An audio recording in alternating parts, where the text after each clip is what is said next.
So what's up everyone and welcome back to our channel in another tutorial.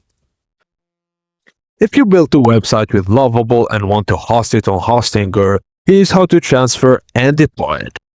So first thing first, open your Lovable project and make sure the code is connected or exported to a GitHub repository.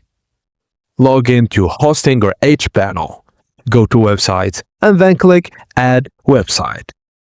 Select Import Git repository and connect your GitHub account. If prompt, authorize Hostinger to access your repository. You have to do that. Now, select the GitHub repository contained in your Lovable website.